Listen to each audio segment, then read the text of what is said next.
घंटा भागवत। सब लोग अयतन आनंदित रहते थे तथा बकरी एवं बांध एक ही घाट पर पानी पीते थे।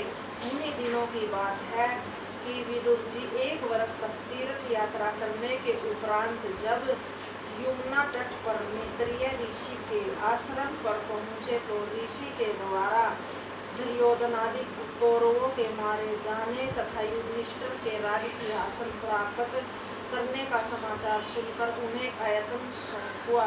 वही उन्हें यह भी मालूम हुआ कि राजा युधिष्ठिर धृतराष्ट्र तथा गांधारी को अत्यंत सम्मान एवं स्नेह पूर्वक अपने पास रखते हैं।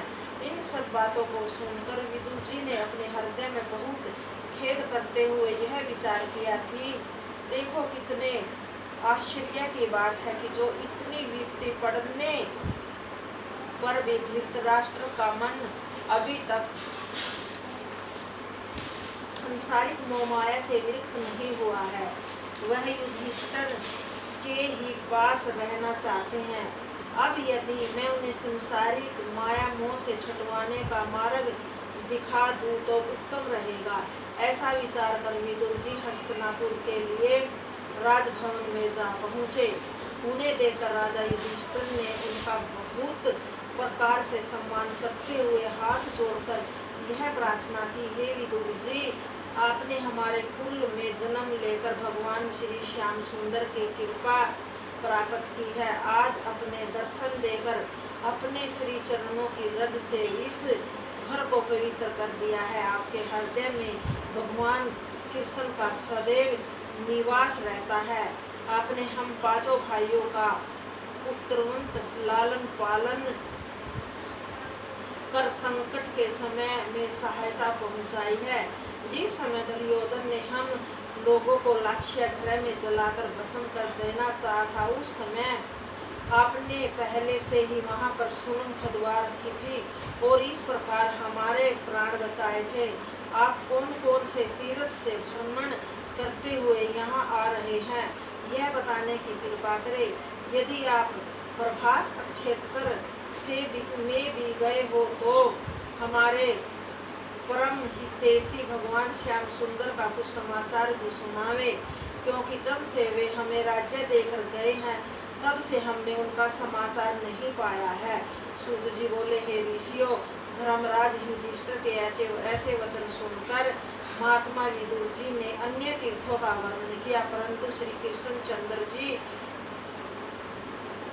के अंतर ध्यान होने तथा यदुवंशियों के मारे जाने का समाचार यह सोचकर नहीं सुनाया कि जब अर्जुन लौटकर आएगा तब वह ही सब हाल स्वयं ही बता देगा। उन्होंने सोचा, यदि इस समय मैं कुछ हाल कहूँगा तो युधिष्ठिर को दुख पहुँचेगा। श्रेष्ठ लोगों का यह कहना है कि ऐसी बात किसी के सामने न कहे जिसे सुनने वाले के मन को दुख पहुँचे। तदुपरांत जब विदुर जी महलों में गए तो द्रौपदी आदि स्त्रियों ने उन्हें हरि का भगत जानकर दंडवत किया। हस्तिनापुरवासी लोग भी उनके आगमन का समाचार सुनकर अत्यंत प्रसन्न हुए। जब विदुर ने धृतराष्ट्र के निवास स्थान पर पहुंचकर धृतराष्ट्र तथा गांधारी को प्रणाम किया, उसी समय धृतराष्ट्र उनसे गले मिलकर बहुत देर तक रोते रहे। तदुपरांत बोले, हे भाई, तुम्हारे जाने के बाद मेरे ऊपर बहुत संकट पड़ा है। मेरे सब पुत्र मारे गए तथा सिंहासन नष्ट हो गया। यह सुनकर विदुर ने कहा, हे भाई, भगवान श्याम सुंदर की इच्छा इसी प्रकार की थी। उन्हें पृथ्वी का भार उतारने के लिए अवतार ग्रहण किया था, सो इस प्रकार पृथ्वी का भार हटा दिया।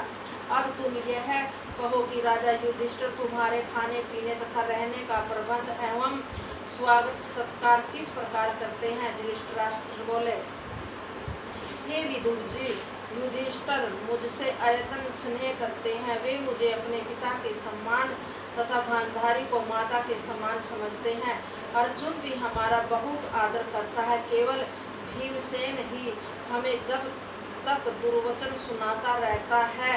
वह कहता है, तुमने ही मेरे खाने के लिए विष के लड्डू भेजे थे तथा तुम्ही ने हम 5 भाइयों को लाक्षागृह में ठहरा कर चाहा था। संसार में तुम्हारे समान पापी तथा अधर्मी और कोई नहीं है। हे भाई भीमसेन की ऐसी बातें मुझसे सहन नहीं की जाती। वह कभी कभी मुझे ऐसी धमकी भी देता है कि यदि तुम राजा युधिष्ठिर से मेरी बुराई करोगे तो मैं तुम्हें जान से मार डालूंगा। धृतराष्ट्र की बातें सुनकर विदुर ने अयतन खेद प्रकट करते हुए मन में विचार किया, देखो परमेश्वर की माया कैसी प्रबल है कि इतना अनादर होते हुए भी धृतराष्ट्र तथा गांधारी इस घर को नहीं छोड़ते हैं। जिस प्रकार कोई लालची मनुष्य पुराने कपड़े का त्याग नहीं करता तथा उसके पास वह चिथड़ा भी सदैव न रहकर एक न एक दिन नष्ट हो जाता है, उसी प्रकार उनका यह शरीर भी सदैव शिथिल न रहेगा। परंतु इतने पर जय गीता भाग